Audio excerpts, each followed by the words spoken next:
I will at least try to make it short. So the university's slogan is, what starts here changes the world. Well, I've got to admit, I kind of like it. What starts here changes the world. Tonight, there are almost 8,000 students, or there are more than 8,000 students graduated from UT. So that great paragon of analytical rigor, Ask.com, says that the average American will meet 10,000 people in their lifetime. 10,000 people, that's a lot of folks.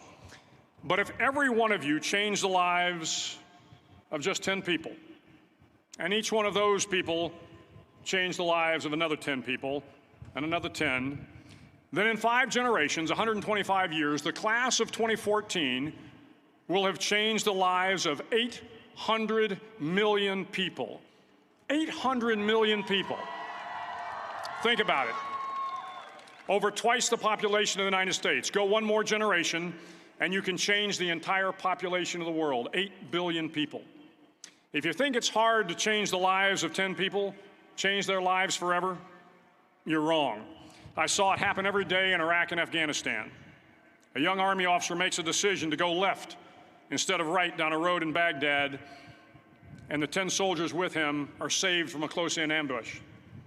In Kandahar province, Afghanistan, a non-commissioned officer from the female engagement team senses that something isn't right and directs the infantry platoon away from a 500-pound IED, saving the lives of a dozen soldiers. But if you think about it, not only were those soldiers saved by the decisions of one person, but their children were saved, and their children's children. Generations were saved by one decision, one person. But changing the world can happen anywhere, and anyone can do it. So what starts here can indeed change the world. But the question is, what will the world look like after you change it? Well, I'm confident that it will look much, much better. But if you'll humor this old sailor for just a moment, I have a few suggestions that may help you on your way to a better world. And while these lessons were learned during my time in the military, I can assure you that it matters not whether you ever served a day in uniform. It matters not your gender, your ethnic or religious background, your orientation, or your social status. Our struggles in this world are similar, and the lessons to overcome those struggles and to move forward, changing ourselves and changing the world around us, will apply equally to all. I've been a Navy SEAL for 36 years, but it all began when I left UT for basic SEAL training in Coronado, California. Basic SEAL training is 6 months of long, torturous runs in the soft sand, midnight swims in the cold water off San Diego, obstacle courses, unending calisthenics, days without sleep, and always being cold, wet, and miserable. It is 6 months of being constantly harassed by professionally trained warriors who seek to find the weak of mind and body and eliminate them from ever becoming a Navy SEAL. But the training also seeks to find those students who can lead in an environment of constant stress, chaos, failure, and hardships. To me, basic SEAL training was a lifetime of challenges crammed into 6 months. So here are the 10 lessons I learned from basic SEAL training that hopefully will be of value to you as you move forward in life. Every morning in SEAL training, my instructors, who at the time were all Vietnam veterans, would show up in my barracks room, and the first thing they'd do was inspect my bed. If you did it right, the corners would be square, the covers would be pulled tight, the pillow centered just under the headboard, and the extra blanket folded neatly at the foot of the rack. It was a simple task, mundane at best, but every morning we were required to make our bed to perfection. It seemed a little ridiculous at the time, particularly in light of the fact that we were aspiring to be real warriors, tough, battle-hardened SEALs. But the wisdom of this simple act has been proven to me many times over. If you make your bed every morning, you will have accomplished the first task of the day. It will give you a small sense of pride, and it will encourage you to do another task, and another, and another. And by the end of the day, that one task completed will have turned into many tasks completed. Making your bed will also reinforce the fact that the little things in life matter. If you can't do the little things right, you'll never be able to do the big things right. And if by chance you have a miserable day, you will come home to a bed that is made, that you made. and a made bed gives you encouragement that tomorrow will be better. So if you want to change the world, start off by making your bed. During SEAL training, the students are all broken down into boat crews. Each crew is 7 students, 3 on each side of a small rubber boat, and 1 coxswain to help guide the dinghy. Every day, your boat crew forms up on the beach and is instructed to get through the surf zone and paddle several miles down the coast. In the winter, the surf off San Diego can get to be 8 to 10 feet high, and it is exceedingly difficult to paddle through the plunging surf unless everyone digs in. Every paddle must be synchronized to the stroke count of the coxswain.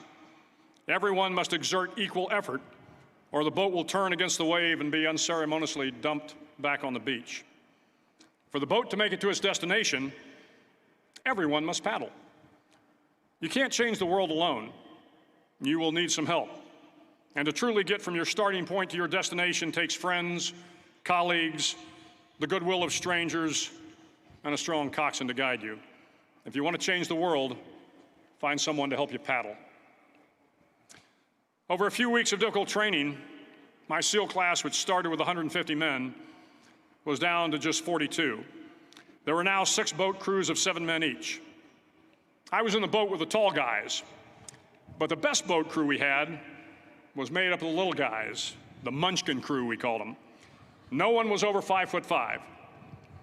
The Munchkin boat crew had 1 American Indian, 1 African American, 1 Polish American, 1 Greek American, 1 Italian American, and 2 tough kids from the Midwest. They out-paddled, outran, and outswam all the other boat crews.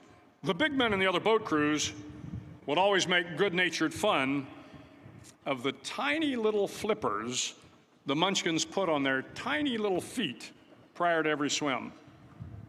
But somehow these little guys from every corner of the nation and the world always had the last laugh, swimming faster than everyone and reaching the shore long before the rest of us. SEAL training was a great equalizer. Nothing mattered but your will to succeed, not your color, not your ethnic background, not your education, not your social status. If you want to change the world, measure a person by the size of their heart, not by the size of their flippers. Several times a week, the instructors would line up the class and do a uniform inspection. It was exceptionally thorough. Your hat had to be perfectly starched, your uniform immaculately pressed, your belt buckle shiny and void of any smudges. But it seemed that no matter how much effort you put into starching your hat or pressing your uniform or polishing your belt buckle, it just wasn't good enough. The instructors would find something wrong.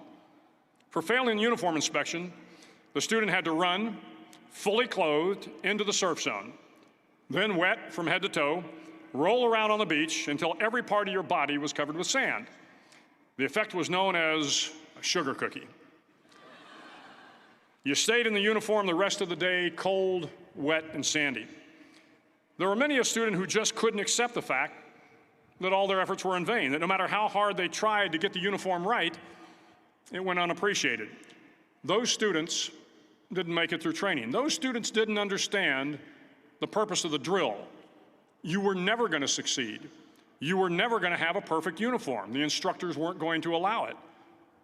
Sometimes, no matter how well you prepare or how well you perform, you still end up as a sugar cookie. It's just the way life is sometimes. If you want to change the world, get over being a sugar cookie and keep moving forward. Every day during training, you were challenged with multiple physical events: long runs, long swims, obstacle courses, hours of calisthenics, something designed to test your mettle. Every event had standards, times you had to meet. If you failed to meet those times, those standards, your name was posted on a list, and at the end of the day, those on the list were invited to a circus. A circus was 2 hours of additional calisthenics, designed to wear you down, to break your spirit, to force you to quit. No one wanted a circus. A circus meant that for that day, you didn't measure up. A circus meant more fatigue, and more fatigue meant that the following day would be more difficult, and more circuses were likely. But at some time during SEAL training, everyone made the circus list. But an interesting thing happened to those who were constantly on the list. Over time, those students who did 2 hours of extra calisthenics got stronger and stronger. The pain of the circuses built inner strength and physical resiliency. Life is filled with circuses. You will fail. You will likely fail often. It will be painful. It will be discouraging. At times, it will test you to your very core. But if you want to change the world, don't be afraid of the circuses. At least twice a week, the trainees were required to run the obstacle course. The obstacle course contained 25 obstacles, including a 10-foot wall, a 30-foot cargo net, a barbed wire crawl, to name a few. But the most challenging obstacle was the slide for life. It had a 3-level, 30-foot tower at one end and a 1-level tower at the other. In between was a 200-foot-long rope. You had to climb the 3-tiered tower, and once at the top, you grabbed the rope, swung underneath the rope, and pulled yourself hand over hand until you got to the other end. The record for the obstacle course had stood for years when my class began in 1977. The record seemed unbeatable until one day a student decided to go down the slide for life head first. Instead of swinging his body underneath the rope and inching his way down, he bravely mounted the top of the rope and thrust himself forward. It was a dangerous move, seemingly foolish and fraught with risk. Failure could mean injury and being dropped from the course. Without hesitation, the student slid down the rope perilously fast. Instead of several minutes, it only took him half that time. And by the end of the course, he had broken the record. If you want to change the world, sometimes you have to slide down the obstacles head first. During the land warfare phase of training, the students are flown out to San Clemente Island, which lies off the coast of San Diego. The waters off San Clemente are a breeding ground for the great white sharks. To pass SEAL training, there are a series of long swims that must be completed. One is the night swim. Before the swim, the instructors joyfully brief the students on all the species of sharks that inhabit the waters off San Clemente. They assure you, however, that no student has ever been eaten by a shark, at least not that they can remember. But you are also taught that if a shark begins to circle your position, stand your ground. Do not swim away. Do not act afraid. And if the shark, hungry for a midnight snack, darts towards you, then summons up all your strength and punch him in the snout, and he will turn and swim away. There are a lot of sharks in the world. If you hope to complete the swim, you will have to deal with them. So if you want to change the world, don't back down from the sharks. As Navy SEALs, one of our jobs is to conduct underwater attacks against enemy shipping. We practice this technique extensively during training. The ship attack mission is where a pair of SEAL divers is dropped off outside an enemy harbor and then swims well over 2 miles underwater, using nothing but a depth gauge and a compass to get to the target. During the entire swim, even well below the surface, there is some light that comes through. It is comforting to know that there is open water above you. But as you approach the ship, which is tied to a pier, the light begins to fade. The steel structure of the ship blocks the moonlight. It blocks the surrounding street lamps. It blocks all ambient light. To be successful in your mission, you have to swim under the ship and find the keel, the center line, and the deepest part of the ship. This is your objective. But the keel is also the darkest part of the ship, where you cannot see your hand in front of your face, where the noise from the ship's machinery is deafening, and where it gets to be easily disoriented, and you can fail. Every SEAL knows that under the keel, at that darkest moment of the mission, is a time when you need to be calm, when you must be calm, when you must be composed, when all your tactical skills, your physical power, and your inner strength must be brought to bear. If you want to change the world, you must be your very best in the darkest moments. The 9th week of training is referred to as Hell Week. It is 6 days of no sleep, constant physical and mental harassment, and one special day at the Mud Flats. The Mud Flats are an area between San Diego and Tijuana where the water runs off and creates the Tijuana Sloughs, a swampy patch of terrain where the mud will engulf you. It is on Wednesday of Hell Week Let you paddle down to the mud flats and spend the next 15 hours trying to survive this freezing cold, the howling wind, and the incessant pressure to quit from the instructors. As the sun began to set that Wednesday evening, my training class, having committed some egregious infraction of the rules, was ordered into the mud. The mud consumed each man till there was nothing visible but our heads. The instructors told us we could leave the mud if only 5 men would quit. Only 5 men, just 5 men, and we could get out of the oppressive cold. Looking around the mud flat, it was apparent that some students were about to give up. It was still over 8 hours till the sun came up. 8 more hours of bone-chilling cold. The chattering teeth and the shivering moans of the trainees were so loud, it was hard to hear anything. And then one voice began to echo through the night. One voice raised in song. The song was terribly out of tune, but sung with great enthusiasm. One voice became 2, and 2 became 3, and before long, everyone in the class was singing. The instructors threatened us with more time in the mud if we kept up the singing, but the singing persisted. And somehow the mud seemed a little warmer, and the wind a little tamer, and the dawn not so far away. If I have learned anything in my time traveling the world, it is the power of hope. The power of one person, a Washington, a Lincoln, King, Mandela, and even a young girl from Pakistan, Malala. One person can change the world by giving people hope. So if you want to change the world, start singing when you're up to your neck in mud. Finally, in SEAL training, there's a bell. A brass bell that hangs in the center of the compound for all the students to see. All you have to do to quit is ring the bell. Ring the bell, and you no longer have to wake up at 5 o'clock. Ring the bell, and you no longer have to be in the freezing cold swims. Ring the bell, and you no longer have to do the runs, the obstacle course, the PT, and you no longer have to endure the hardships of training. All you have to do is ring the bell to get out. If you want to change the world, don't ever, ever ring the bell. To the class of 2014, you are moments away from graduating, moments away from beginning your journey through life, moments away from starting to change the world for the better. It will not be easy, but you are the class of 2014, the class that can affect the lives of 800 million people in the next century. Start each day with a task completed. Find someone to help you through life. Respect everyone.